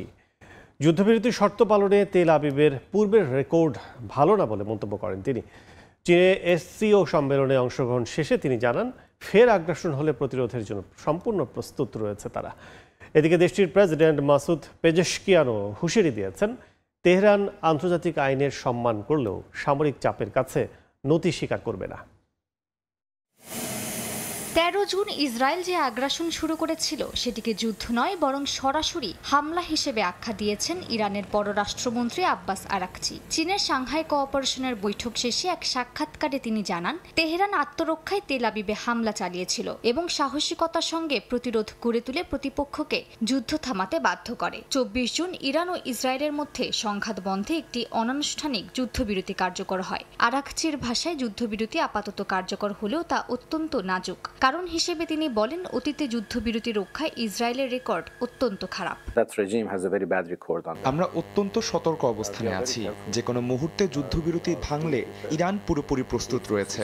যদিও এটা কারো কাম্য নয়, আমরা এই যুদ্ধ চাইনি। আমরা চাই না এই যুদ্ধ চলতে থাকুক। তবে আবারও বলছি, যে কোনো হামলার বিপরীতে আমরা সম্পূর্ণভাবে প্রস্তুত আছি। এমন পরিস্থিতিতে ওমানের 6ষ্ঠ দফার নির্ধারিত পারমাণবিক আলোচনা স্থগিত হয়। তবে আরাকচি বলেন, যদি ওয়াশিংটন সামরিক পন্থা পরিত্যাগ করে এবং ক্ষয়ক্ষতি পূরণে প্রস্তুত থাকে তাহলে ইরান ফের আলোচনায় ফিরতে রাজি। তার ভাষায়, শুধু রাজনৈতিক সদিচ্ছা থাকলে সমাধান সম্ভব। চাপ বা হুমকিতে ইরান কখনো মাথা নত করবে না। একই সুরে ইরানের প্রেসিডেন্ট মাসুদ পেজিশকিয়ান বলেন, আন্তর্জাতিক আইন মেনে চললেও সামরিক চাপে ইরান নতি স্বীকার করবে না। আর্মেনিয়ার প্রধানমন্ত্রী পাশিনিয়ানের সঙ্গে এক ফোন আলাপে তিনি বলেন, তেহরানের পরমাণু কর্মসূচি শান্তিপূর্ণ এবং তা আন্তর্জাতিক পারমাণবিক শক্তি সংস্থার তত্ত্বাবধানে পরিচালিত হয়। ইরান বিরোধী হামলার নিন্দা জানিয়ে আর্মেনিয়া জানায়, আঞ্চলিক স্থিতিশীলতায় তেহরানের ভূমিকা অত্যন্ত গুরুত্বপূর্ণ। মালিহা সুহরওয়ার্দী, সময় সংবাদ। করেই পর্তুগালের পার্লামেন্টে পাশ হয়েছে দেশটির নতুন অভিবাসন আইন। চূড়ান্ত অনুমোদন বা অধ্যাদেশের জন্য প্রেসিডেন্টের কার্যালয়ে অপেক্ষমান আইনটি বাস্তবায়িত হলে কঠিন হবে অভিবাসীদের পরিবারের সদস্যদের ভিসা প্রাপ্তি সহ নানা বিষয়। তবে সংবিধান বিবেচনা করে আইনের ব্যাপারে সিদ্ধান্ত নেবেন বলে জানিয়েছেন প্রেসিডেন্ট। লিসবন থেকে তারিকুল হাসান আশিকের রিপোর্ট। অভিবাসন সংশ্লিষ্ট নানা আইন সংশোধন করে অভিবাসীদের নিয়ন্ত্রণ করতে আয়োজনের শেষ নেই পর্তুগালের ক্ষমতাসীন ও প্রধান বিরোধী দলের। রাজনৈতিক মতপার্থক্য থাকলেও সবশেষ 16 জুলাই একরকম তড়িঘড়ি করেই সংশোধিত অভিবাসন আইন পাশ হয় দেশটির পার্লামেন্টে। সেদিনই চূড়ান্ত অনুমোদন ও অধ্যাদেশ জারির জন্য পাঠানো হয় প্রেসিডেন্টের কার্যালয়ে। তবে 1 মাস সময় থাকায় এ আইনের ব্যাপারে তড়িৎ সিদ্ধান্ত নেননি প্রেসিডেন্ট মার্সেলো। দ্রুত সিদ্ধান্ত নিয়ে অধ্যাদেশ জারি করতে বা ঠেকাতেও তোড়জোড় চলছে রাজনৈতিক মহলে। আইনটি চূড়ান্ত অনুমোদন পেলে মূলত কঠিন হবে পর্তুগালের ভিসা পাওয়া। এছাড়া রেসিডেন্স কার্ড পাবার 2 বছর না হলে স্ত্রী বা সন্তানদেরও আনতে পারবেন না অভিবাসীরা। জব সিকার ভিসার জন্য আবেদনের সুযোগ পাবেন কেবল যোগ্যতা সম্পন্ন ব্যক্তিরা। পর্তুগালে এসে নির্দিষ্ট সময়ের মধ্যে নির্দিষ্ট খাতে কাজ না পেলে ফিরে যেতে হবে নিজ দেশে। এমন নানা ইস্যু রয়েছে নতুন অভিবাসন আইনে। তবে অভিবাসীদের প্রত্যাশা, মানবিক দেশ হিসেবে পর্তুগালের ভাবমূর্তি ক্ষুণ্ণ হয় এমন আইনে স্বাক্ষর করবেন না প্রেসিডেন্ট। পর্তুগালে অভিবাসীদের জন্য নতুন যে আইনগুলো পাশ হয়েছে, এখন এই আইনগুলো আসলে রাষ্ট্রপতির অনুমতির অপেক্ষায় আছে। এই দেশের সরকার নিয়মগুলো পরিবর্তন করছে, যার কারণে আমাদের অনেক টেনশন হচ্ছে এবং কি অনেক সমস্যার সম্মুখীন হইতেছে। অন্যদিকে সীমান্ত নিয়ন্ত্রণ ও ব্যবস্থাপনা আরও কড়াকড়ি করতে একই দিনে পার্লামেন্টে পর্তুগাল পুলিশ পিএসপির বিশেষ ইউনিট ইউএনইএফ গঠন আইন পাশের 24 ঘন্টার মধ্যেই তাতে চূড়ান্ত অনুমোদন দিয়ে অধ্যাদেশ জারি করেছেন প্রেসিডেন্ট। অবৈধভাবে পর্তুগালে বসবাসরত অভিবাসীদের নিজ দেশে ফেরত পাঠাতে ও অবৈধভাবে পর্তুগালে প্রবেশ ঠেকাতে কাজ করবে ইউএনইএফ। নতুন অভিবাসন আইন সংসদে পাশ হবার কয়েকদিন পরেও তাতে প্রেসিডেন্টের স্বাক্ষর না করাকে ইতিবাচক বলছেন অভিবাসীরা। তবে প্রয়োজন মনে করলে প্রেসিডেন্ট এটিকে পাঠাতে পারেন সাংবিধানিক আদালতে অথবা সংসদেও। অভিবাসী সহ বামপন্থী রাজনৈতিক দলগুলোর প্রত্যাশা শুধু এই আইন নয়, অভিবাসন সংশ্লিষ্ট বিভিন্ন ইস্যুতে বরাবরের মতো ইতিবাচক দৃষ্টিভঙ্গি বজায় রেখে সিদ্ধান্ত দিবেন প্রেসিডেন্ট। তারিকুল হাসান আশিক, সময় সংবাদ, লিসবন, পর্তুগাল। গোথল্যান্ড দ্বীপে অবস্থিত বুঙ্গে মিউজিয়াম 300 বছরের বেশি পুরানো গ্রামীণ জীবন, কৃষিভিত্তিক সংস্কৃতি, পুরাতন স্কুলঘর এবং 1000 বছরের ঐতিহাসিক স্মৃতিচিহ্ন সংরক্ষিত আছে এখানে, যা দেখতে প্রতি বছর ভিড় করেন হাজার হাজার পর্যটক। গোথল্যান্ডের বুঙ্গে মিউজিয়াম ঘুরে এসে সুইডেন থেকে বিস্তারিত জানাচ্ছেন শফিউল আলম। সুইডেনের গোটল্যান্ড দ্বীপের উত্তর প্রান্তের ছোট্ট গ্রাম বুঙ্গে। এখানে 7 হেক্টর জায়গা জুড়ে গড়ে উঠেছে বুঙ্গে মিউজিয়াম, যেখানে আছে প্রায় 70টি পুরনো কাঠের ঘর। মিউজিয়ামে রাখা রয়েছে 17, 18 ও 19 শতকের গ্রামীণ ঘরবাড়ি। প্রতিটি ঘরেই আছে সেই সময়কার রান্নাঘর, কাঠের খাট, আলো জ্বালানোর উপকরণ আর আসবাবপত্র, যা তুলে ধরছে তৎকালীন মানুষের জীবনের চিত্র। এখানে রয়েছে 18 শতকের একটি পুরনো স্কুল ঘর। সেখানে রাখা আছে কাঠের বেঞ্চ, স্লেট আর পুরনো পাঠদানের নানা উপকরণ, যা তুলে ধরে সেই সময়কার শিক্ষা ব্যবস্থা। এসব স্মৃতিচিহ্ন দেখতে প্রতি বছর এখানে ভিড় করেন হাজার হাজার পর্যটক। তৎকালীন কামার, দর্জি আর কৃষকদের ব্যবহৃত নানা সরঞ্জাম, পুরনো সেলাই মেশিন আর কাঠ কাটার করাত সহ 100 বছরের পুরানো নানা সামগ্রী ঠাঁই পেয়েছে এই মিউজিয়ামে, যা জীবন্ত করে তোলে তখনকার জীবনধারা। মিউজিয়ামের পাশেই রয়েছে ঐতিহ্যবাহী একটি রেস্টুরেন্ট। সেখানকার পরিবেশ, আসবাবপত্র, এমনকি খাবার পরিবেশনও ধরে রাখা হয়েছে সুইডিশ ঐতিহ্যের ছাপ। গোটল্যান্ডে আগেকার দিনের মানুষ কিভাবে বসবাস করতেন এখানে সুন্দরভাবে সেটা উপস্থাপন করা হয়েছে। আমি মনে করি মানুষের এখানে আসা উচিত তাদের অতীত জানার জন্য। আমি আমার 2 নাতনিকে নিয়ে এসেছি আমাদের ইতিহাস ঐতিহ্য দেখাতে। এটা আমার খুব আগ্রহের ব্যাপার ছিল, কিভাবে শত শত বছর আগে বাড়ি বানানো হতো, এখানে মানুষ কিভাবে বসবাস করত, তাদের জীবনযাপনের সব উপকরণ এখানে আছে।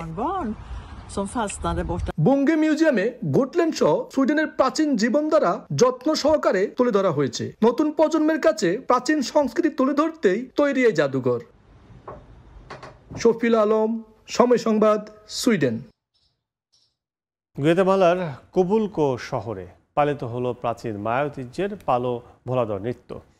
খ্রিস্টীয় সাধু সান্তিয়াগো অ্যাপোস্টলের সম্মানে আয়োজিত হয়ে এই আত্মাধিক অনুষ্ঠান, যেখানে জীবনের ঝুঁকি নিয়ে গাছের মাথা থেকে ঝুলে পড়ে নাচেন স্থানীয়রা।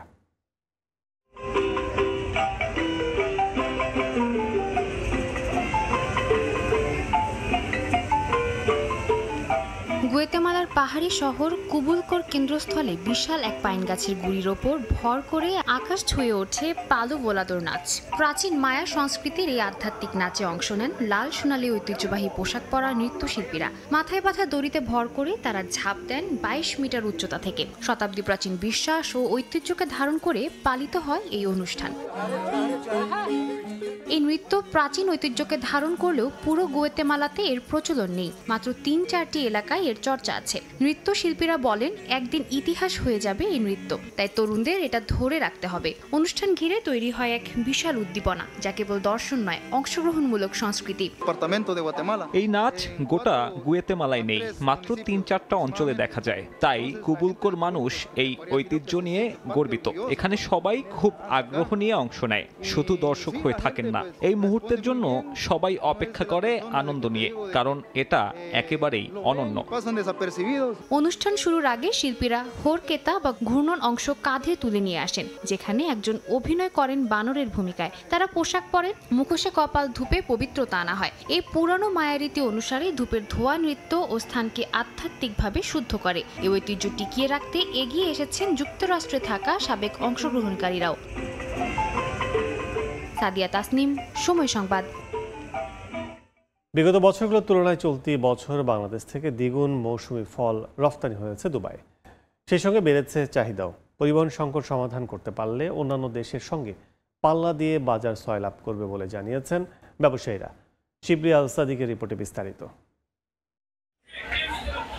চলতি মৌসুমে আম, জাম, কাঁঠাল, লিচু সহ বাংলাদেশের নানা রকম মৌসুমি ফল দুবাইয়ের বাজারে পাওয়া যাচ্ছে। বিগত বছরগুলোর তুলনায় এবছর আলাবির ভেজিটেবল ও ফ্রুট মার্কেটে বাংলাদেশের প্রচুর মৌসুমি ফল আমদানি হয়েছে বলে জানান ব্যবসায়ীরা। মধ্যপ্রাচ্যের এই বাজারে লাখ লাখ টন ফলের চাহিদা থাকলেও আমদানি প্রক্রিয়ার নানা জটিলতায় অনেক সময় গণ্ডি পেরুতে পারছেন না ব্যবসায়ীরা। তারা বলছেন, আমদানিতে পরিবহন সুবিধা ও শুল্ক কমানো গেলে দুবাইয়ের বাজার বাংলাদেশি ফলের দখলে আসার ব্যাপক সম্ভাবনা রয়েছে। বাংলাদেশের ফ্রুটের চাহিদা বেশি, যদি বেশি আসে বাংলাদেশের ফ্রুট আমরা এখানে বিক্রি করতে পারবো। এটাকে সহজীকরণ করতে হলে সরাসরি শিপের ব্যবস্থা এবং বা ইয়ারে যেগুলো আসে আমাদের সেগুলোকে আরো কিভাবে সহজীকরণ করা যায়। ওয়ার হাউস বাংলাদেশের বিভিন্ন সমস্যা রয়েছে, সেগুলোকে কিভাবে সমৃদ্ধ করা যায় এবং এটাকে ব্যাপকভাবে করতে হলে এখানে প্রবাসী বাংলাদেশি যারা রয়েছে তাদের সাথে সরকারের একান্ত আলোচনার ব্যাপার রয়েছে। সরকারের কাছেও আবেদন করবো, বাংলাদেশ সরকারের কাছে যেন আমাদের এই সবজি ফ্রুট রপ্তানির মধ্যে ফ্রেডের একটু কমানোর জন্য এয়ারলাইন্সগুলোকে চাপ দেয়। ব্যবসায়ীরা জানান, বিদেশি ফলের পাশাপাশি মধ্যপ্রাচ্যের এই বাজার দখল করতে পারবে বাংলাদেশের সুস্বাদু ফল। এতে বিপুল পরিমাণ কর্মসংস্থান সৃষ্টির পাশাপাশি রেমিটেন্স প্রবাহ বাড়বে বলেও জানান ব্যবসায়ীরা। সরকার আমাদের সাপোর্ট করে আমরা ভালো চাহিদা আছে। চট্টগ্রাম বন্দর থেকে দুবাইয়ের জেবল আলী পোর্টে কন্টেইনার জাহাজ চলাচলের ব্যবস্থা করলে মধ্যপ্রাচ্যের দেশটিতে বাংলাদেশি পণ্যের সমারোহ ঘটিয়ে অর্থনীতিতে ব্যাপক অবদান রাখা সম্ভব বলে মত ব্যবসায়ীদের। শিবলাল সাদিক, সময় সংবাদ, সংযুক্ত আরব আমিরাত। সিরিজের খবর ধারাবাহিকতা প্রমাণের মঞ্চ তৈরি লিটন কুমার দাসের সামনে। শ্রীলঙ্কায় টি-20 সিরিজ জয়ের পর এবার পাকিস্তান বাধা। অতীত ভুলে সেরা ক্রিকেট খেলার তাগাদা দিলেন টাইগার অধিনায়ক। অন্যদিকে পরিসংখ্যানে হিসেব ধরে রেখে আরও একটা ক্লিন সুইপে চোখ পাকিস্তান ক্যাপ্টেনের। মিরপুরে প্রথম টি-20 শুরু সন্ধ্যা 6টায়। অধিনায়কত্ব উপভোগ করছেন লিটন কুমার দাস। ক্যারিবীয় বধের পর তার নেতৃত্বে এসেছে শ্রীলঙ্কায় প্রথমবারের মতো সিরিজ জয়। 13 ম্যাচ পর এবার প্রথম ঘরের মাঠে টস করবেন লিটন। হোম অ্যাডভান্টেজের হিসেব টানলে পরীক্ষাটা অপেক্ষাকৃত সহজ, যদিও প্রতিপক্ষ পাকিস্তান বলেই কিনা সে স্বস্তিটুকু পাচ্ছেন না উইকেট কিপার ব্যাটার। আমাদের ভালো ক্রিকেটটা খেলতে হবে। শ্রীলঙ্কায় 2 দিন আগে যেটা ঘটে গেছে এটা ফার্স্ট, সো এখন এটা নতুন জায়গা, নতুন ভেন্যু, সব কিছু নতুনভাবে নিতে হবে, নতুন চ্যালেঞ্জ আসবে। আমরা প্রস্তুত এই চ্যালেঞ্জটা নেওয়ার জন্য এবং দেখি কী হয়। সব কিছু তৈরি হয় হিস্ট্রি হওয়ার জন্য, বাট রেকর্ড কিন্তু ব্রেকও হয়। সো আমরা যদি ভালো ক্রিকেট খেলি রেকর্ড ব্রেক হতে সময় লাগবে না, বাট ওই রেকর্ডের চিন্তা না করে আমরা কি করতে পারি, আমাদের কতখানি ক্যাপাবিলিটি আছে, কতখানি বেটার ক্রিকেট খেলতে পারি, তাহলে ওই সব জিনিসই চেঞ্জ হয়ে যাবে। কারণটা সহজ, চেনা কন্ডিশন, স্পিন বিভাগের শক্তিমত্তা।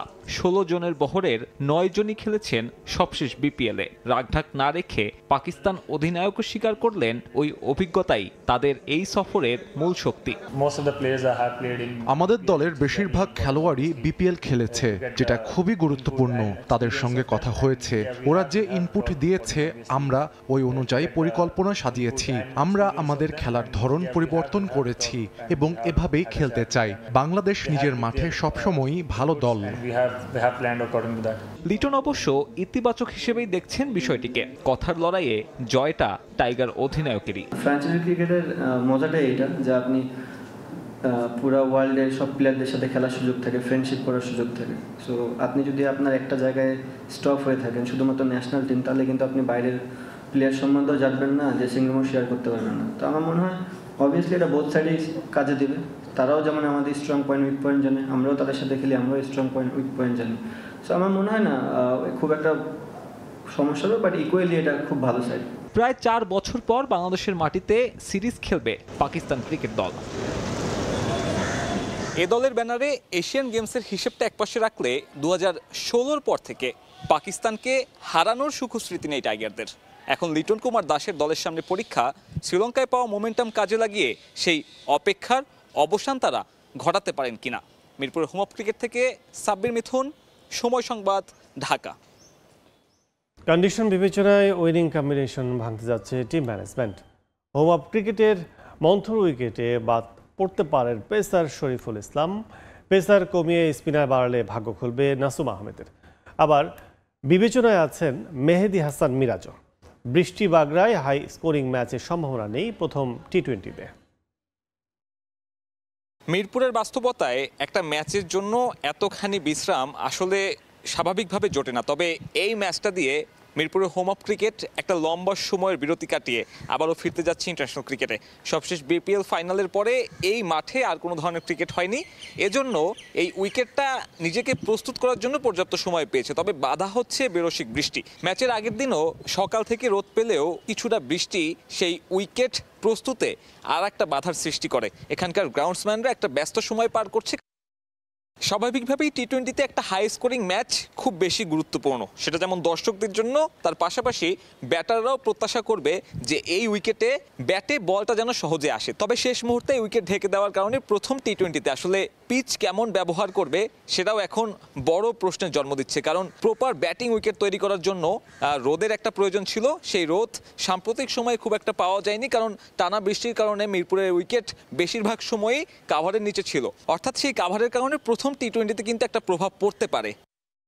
সবশেষ বিপিএলে আমরা বেশ কিছু হাই স্কোরিং ম্যাচ দেখেছিলাম, সেই হাই স্কোরিং ম্যাচের প্রভাব আসলে পাকিস্তান সিরিজে কতটুকু থাকবে সেটা একটা বড় প্রশ্নের জন্ম দিচ্ছে। এদিকে বাংলাদেশ দলের কথা যদি আমি বলি, সবশেষ শ্রীলঙ্কা সিরিজ জিতে উইনিং কম্বিনেশন ভাঙার খুব একটা চেষ্টা করবে না টিম ম্যানেজমেন্ট। তবে মিরপুরের এই উইকেট বিবেচনায় একটা পরিবর্তন একেবারেই অবশ্যম্ভাবী।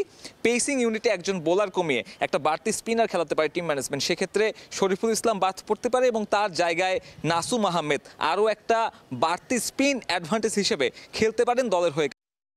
সবশেষ এই মাঠে খেলা 5 টি20তে বাংলাদেশ মাত্র একটিতে হেরেছে এবং সেটা জিম্বাবুয়ের অ্যাগেনস্টে। এছাড়া ইংল্যান্ডকে এই মাঠে 2 বার হারানোর অভিজ্ঞতা রয়েছে, যদিও বা পাকিস্তানের অ্যাগেনস্টে কিন্তু বাংলাদেশের পরিসংখ্যানটা খুব সুখকর নয়। সবশেষ পাকিস্তানের বিপক্ষে এই মাঠে 3 ম্যাচের যে টি20 সিরিজ খেলেছিল বাংলাদেশ, তার 3টাতেই হেরেছিল। অর্থাৎ এই কন্ডিশনের সঙ্গে কিন্তু পাকিস্তান খুবই পরিচিত এবং তারা আজকে সংবাদ সম্মেলনেও বলেছে যে বিপিএল খেলার যে অভিজ্ঞতা পাকিস্তানি ক্রিকেটারদের, সেই অভিজ্ঞতা কাজে লাগিয়ে তারা প্রথম টি20র পরিকল্পনা সাজাচ্ছে। অর্থাৎ বাংলাদেশের জন্য আসলে একটা বড় পরীক্ষা, কারণ শ্রীলঙ্কার বিপক্ষে যে মোমেন্টামটা তারা পেয়েছে তা হয়তো কাজে নাও লাগতে পারে। তবে এখন দেখার বিষয় বাংলাদেশ শ্রীলঙ্কা সিরিজের মোমেন্টামটা ধরে রেখে পাকিস্তানের বিপক্ষে এই মাঠে কেমনভাবে পারফরমেন্স করে।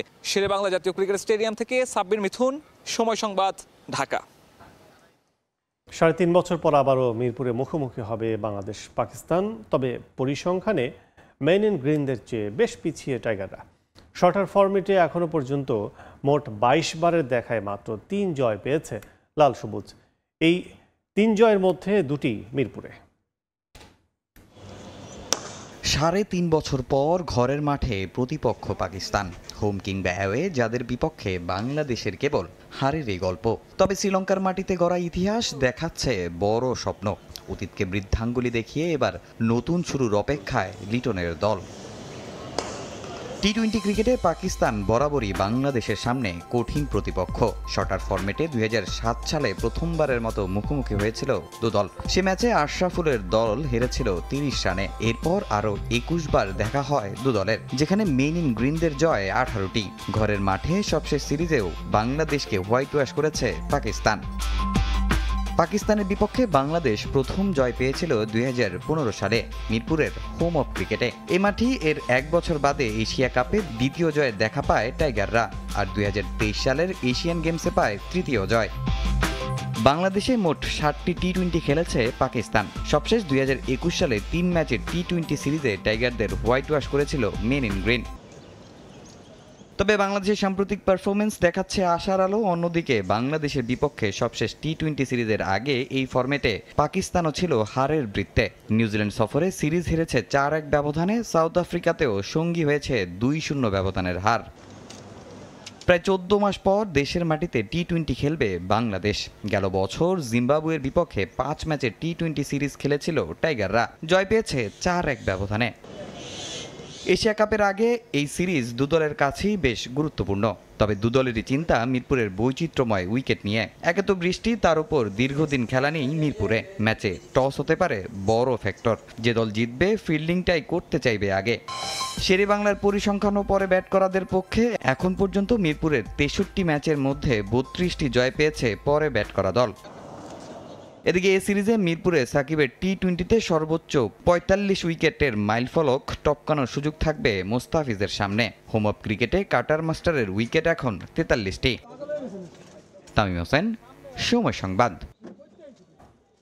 দীর্ঘ সময় ধরে বরিশালে হয় না কোনো ঘরোয়া ক্রিকেট টুর্নামেন্ট। এতে অস্তিত্ব সংকটে স্থানীয় ক্রিকেটাররা। নতুন করে জেলা ক্রীড়া সংস্থা কমিটি গঠনের পর আশার আলো দেখলেও এখনও হতাশা নিয়ে অনুশীলন করছেন তরুণ ক্রিকেটাররা। এদিকে ঘরোয়া টুর্নামেন্ট আয়োজন করতে না পারার পেছনে মাঠ সংকটকেই দায়ী করছে স্থানীয় ক্রীড়া সংস্থা। ভেন্যু সংকটের কারণে মুখ থুবড়ে আছে বরিশালের ক্রীড়াঙ্গন। দীর্ঘ সময় বরিশালে নেই ঘরোয়া ক্রিকেট। এতে ঝরে পড়ছে প্রতিভাবান অনেক তরুণ ক্রিকেটার। বরিশাল ক্রিকেটের আতুরঘর কবি জীবনানন্দ দাস স্টেডিয়াম। একসময় এই স্টেডিয়ামেই আয়োজিত হয়েছে বিভাগীয় ও জেলা ক্রিকেট টুর্নামেন্ট। অনুষ্ঠিত হয়েছে যুব দলের টেস্ট ম্যাচও। তবে সংস্কার কাজ চলমান থাকায় ঘরোয়া কোনো টুর্নামেন্ট আয়োজনের সুযোগ নেই। যদিও সংস্কার কাজ শুরুর আগে থেকেই স্টেডিয়ামটিতে বন্ধ রয়েছে ঘরোয়া টুর্নামেন্ট। টুর্নামেন্ট থেমে থাকলেও থেমে নেই স্থানীয় ক্রিকেটাররা। জাতীয় দলে খেলার স্বপ্ন নিয়ে অনেক ক্রিকেটার নিয়মিত নিজেদের প্রস্তুত করছেন বিভিন্ন একাডেমিতে। যদিও দিনের পর দিন অনুশীলন করে গেলেও মাঠে নিজেদের প্রমাণ করতে না পারার আক্ষেপে পড়ছেন ক্রিকেটাররা। বরিশালের ক্রিকেট ধ্বংস হওয়ার আগে ঘরোয়া টুর্নামেন্ট চান তারা। বিগত অনেক দিন যাবত এখানে প্র্যাকটিস করতেছি, সো আমাদের উপরের লেভেলে যাইতে হলে আমাদের ঘরোয়া লিগ প্রয়োজন। ছেলেদের লিগ টুর্নামেন্ট হয় না, আর মেয়েদের তো লিগ টুর্নামেন্টের স্বপ্নটা দেখাই মিথ্যাই। আমাদের এখানে কোনো লোকাল ম্যাচ হয় না, কোনো লিগ হয় না। আবার এই যে আমরা যেই জায়গায় প্র্যাকটিস করবো ওই জায়গায় কোনো কার্যক্রম হয় না। মাঠের পানি থাকে, ঘাস থাকে। বরিশাল ডিভিশনে শুধু খেলা চলতেছে না, বাইরের যে কোনো ডিভিশনে খেলা চলতেছে। বরিশালে ঘরোয়া কোনো টুর্নামেন্ট না থাকা ক্রিকেটারদের জন্য নেতিবাচক মনে করছেন স্থানীয় কোচরাও। এতে উঠে আসতে পারছে না আন্তর্জাতিক মানের কোনো ক্রিকেটার। তাই দ্রুত ঘরোয়া ক্রিকেট ফেরানোর আহ্বান কোচদের। প্রথম শ্রেণীর ক্রিকেট যেটি এখানে অনুষ্ঠিত হতো একসময়, সেই প্রথম শ্রেণীর ক্রিকেটও যেন এখানে যেন আপনার সবসময় যেন চলমান থাকে, এবং এমন না হয় যে 2-1টা ম্যাচ হলো আবার অদৃশ্য কারণে স্টপ হয়ে গেল। আমরা ম্যাচ খেলাই পিরোজপুর গিয়ে, বরগুনা গিয়ে, ওদেরকে নিয়ে আমরা প্র্যাকটিস ম্যাচ খেলাই। সেই ম্যাচগুলি যদি আমরা এখানে কোনো খেলার সুযোগ করতে পারতাম। গত বছর রাজনৈতিক পট পরিবর্তনের পর দেশের ক্রীড়াঙ্গন সচল রাখতে নতুন করে অ্যাডহক কমিটি গঠন করে জাতীয় ক্রীড়া পরিষদ। তাদের হাত ধরে ক্রীড়াঙ্গন অগ্রযাত্রার প্রত্যাশায় ছিল বরিশালবাসী। তবে সেখানেও ব্যর্থ হয় দায়িত্বরতরা। যদিও ঘরোয়া কোনো টুর্নামেন্ট আয়োজন করতে না পারার পেছনে মাঠ সংকটকেই দায়ী করছে স্থানীয় ক্রীড়া সংস্থা। ঘরোয়া ক্রিকেট আসলে ক্রিকেট লিগ করার আগে সবার প্রথমে যে জিনিসটা দরকার সেটা হচ্ছে মাঠ। আমাদের বরিশালে মাঠ সংকট ছিল, আশা করি মাঠটা যদি কমপ্লিট হয়ে যায় আমরা বিভিন্ন যে ফার্স্ট ডিভিশন, সেকেন্ড ডিভিশন, যে প্রিমিয়ার যে লিগগুলো রয়েছে পর্যায়ক্রমে আমরা এটা শুরু করতে পারবো। তার আগে আমার মাঠটা দরকার। বরিশালের ক্রীড়াঙ্গন স্থবির হয়ে পড়ায় বিভিন্ন ধরনের অপরাধে জড়িয়ে পড়ছে তরুণ সমাজ। তাই দ্রুত বিভাগীয় ও জেলা ক্রিকেট সহ ফুটবল টুর্নামেন্ট আয়োজন করা হবে বলে আশ্বস্ত করেছেন বরিশাল বিভাগীয় কমিশনার। মাসখানেক পরে আমরা বিভাগীয় পর্যায়ে, জেলা পর্যায়ে এই ধরনের কিছু শুরু করব। কারণ এটা না করলে হবে কি, যে তরুণরা আমাদের দেশকে একটা নতুন প্রাণ দিয়েছে সেই তরুণদের তারুণ্যকে আমরা ধরে রাখতে পারবো না। বরিশালে ঘরোয়া ক্রিকেট ফিল্ডে কামরুল ইসলাম রাব্বি, তানভীর ইসলামের মতো ক্রিকেটাররা উঠে আসবে, এমনটাই বিশ্বাস কীর্তনখোলাবাসীর। রিফাতুল ইসলাম মিরন, সময় সংবাদ, বরিশাল। জাতীয় দলের সবার জন্য দরজা উন্মুক্ত। ট্রায়ালে অংশ নেওয়া প্রবাসী ফুটবলারদের ক্যাম্পে ভালো করলে সরাসরি সুযোগ পাবেন সেখানে, নিশ্চিত করেছেন বাফুফের সভাপতি তাবিথ আউয়াল। তাদের পারিশ্রমিক নিয়ে বিতর্ক করার কোনো সুযোগ নেই জানিয়ে বাফুফে প্রধান জানান, দলে জায়গা পেলে তাদের সমস্ত খরচ বহন করবে ফেডারেশন। তবে যারা এরই মধ্যে বিদেশি ক্লাবে খেলছেন তারা সুবিধা পাবেন এখন থেকেই। নিজ ইচ্ছাতেই বাফুফের ট্রায়ালে অংশ নিয়েছিলেন প্রবাসীরা। দুর্দান্ত পারফর্ম করে সেখানে নজরও কাড়েন কয়েকজন। তবে ফেডারেশনের টেকনিক্যাল ডিপার্টমেন্ট এই তালিকা প্রকাশ না করায় শুরু হয় বিতর্ক। প্রশ্ন তোলা হয় বাফুফের দল নির্বাচনের স্বচ্ছতা নিয়ে। ট্রায়ালে প্রবাসীরা ব্যক্তিগত নৈপুণ্য দেখালেও প্রতিযোগিতামূলক ফুটবলে তাদের ম্যাচ টেম্পারমেন্ট যাচাই করতে চায় বাফুফে। আর তাই অনূর্ধ্ব 23 দলের ক্যাম্পে ডাক পাচ্ছেন বিতোষক জায়ান আহমেদরা। সেখানে নিজেদের প্রমাণ করতে পারলেই মিলবে লাল সবুজ জার্সি গায়ে চাপানোর সুযোগ। আমাদের রিভলভিং ডোর টাইপ অপরচুনিটি, যে কোনো প্লেয়ার যে কোনো মুহূর্তে পারফরমেন্স ভালো হইলেই টিমে ঢুকতে পারবে। যে কোনো প্লেয়ার পারফরমেন্স ড্রপ করলে আপাতত টিমে বাইরে থাকতে হবে। বাট কেউই কিন্তু আজীবনের জন্য বঞ্চিত না, কেউ আজীবনের জন্য টিমেও না। সো আমাদের ভেরি ক্লিয়ার যে ট্রায়ালের মাধ্যমে আসেন, লিগের মাধ্যমে আসেন, চয়েসের মাধ্যমে আসেন, এভরি টাইম আমরা প্লেয়ার সিলেক্ট করি, সবার জন্য ইকুয়াল অপরচুনিটি থাকে। ইউরোপ, আমেরিকা থেকে বাংলাদেশে আসা প্রবাসীদের জন্য যারা প্রাথমিক দলের ক্যাম্পে ডাক পাচ্ছেন তাদের আবারও যেতে হচ্ছে সেই খরচের মধ্য দিয়ে। যে বিষয়টি নিয়ে সমালোচনা তৈরির চেষ্টা করছে একটি পক্ষ, যদিও এক্ষেত্রে একেবারে স্পষ্ট অবস্থানে বাফুফে প্রধান। একটা প্লেয়ার আসবে, সে আদৌ খেলতে পারবে না বা সে খেলা অবস্থায় সার্ভিস দেশকে দিতে পারবে না, তো দেশ কেন তার রিসোর্স এই প্লেয়ারের উপরে ব্যয় করবে? আমাদের পজিশন ভেরি ক্লিয়ার। আপনারা যখন আসবেন, যদি আপনারা সিলেক্টেড হন, যদি আপনারা খেলতে পারেন, রিএম্বার্সমেন্ট পেয়ে যাবেন। এর আগে কিন্তু ফাহমিদুলের ব্যাপারে একই জিনিস হয়েছিল। আর যে প্লেয়ার অলরেডি কোনো লিগে খেলছে, যে প্লেয়ার অলরেডি কোনো টিমের সাথে আছে, তাদেরকে আমরা কল আপ করতেছি, ওইটা তো ডেফিনেটলি ক্লাবের সাথে ওভাবে আমাদের চুক্তি হয় যে ওই প্লেয়ারের ইন্স্যুরেন্স, ট্রাভেল সব আমরা বহন করি। এবার একসঙ্গে শুরু হবে জাতীয় দল এবং অনূর্ধ্ব 23 দলের ক্যাম্প। আবাহনী এবং বসুন্ধরার ফুটবলারদের এএফসি চ্যালেঞ্জ লিগে খেলার বিষয়টি মাথায় রেখে যা শুরু হবে 13 আগস্ট। কন্ডিশন বিবেচনায় যা দেশের বাইরে শিফট করার পরিকল্পনা আছে বাফুফের। ন্যাশনাল টিমস আর আন্ডার 23 ক্যাম্প অফিসিয়ালি বেশিরভাগ প্লেয়ার জয়েন করবে অন 13th of August, কারণ অনেক প্লেয়ার বসুন্ধরা আর আবাহনীতে খেলছে। শিগগিরই জেনে যাব যে আন্ডার 23 স্কোয়াডটা আসলে কোন দেশে যা ট্রেনিং করবে, কারণ বাংলাদেশের যে চলমান যে আবহাওয়া, বৃষ্টির পরিস্থিতি, এখানে আমরা ট্রেনিং করতে পারছি না। সো আমাদের আন্ডার 23 স্কোয়াডটাকে কোনো একটা জায়গায় নিয়ে যেতে হবে। বাফুফের রাডারে আছেন, কিন্তু এই দুই ক্লাবের বাইরে থাকা ফুটবলারদের ফিটনেস ক্যাম্প শুরু হবে 25 জুলাই থেকে। 25 জুলাই থেকে ফিটনেস রিজিমে রাখবে। এসএম ইকবাল, সময় সংবাদ, ঢাকা। এ পর্যায়ে শীর্ষ সংবাদগুলো জানিয়ে দিচ্ছি আরেকবার।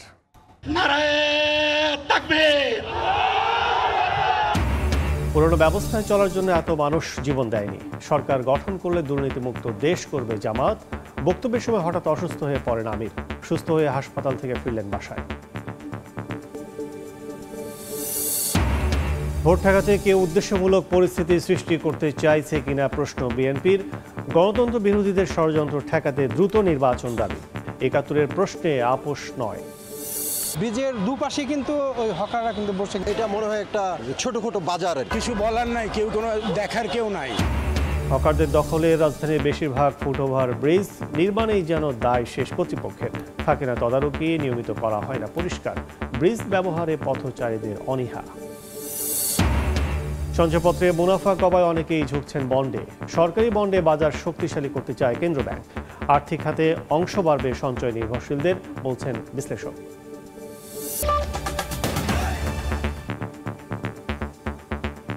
এই ছিল ভোরের সময়। সঙ্গে থাকুন সময়ের।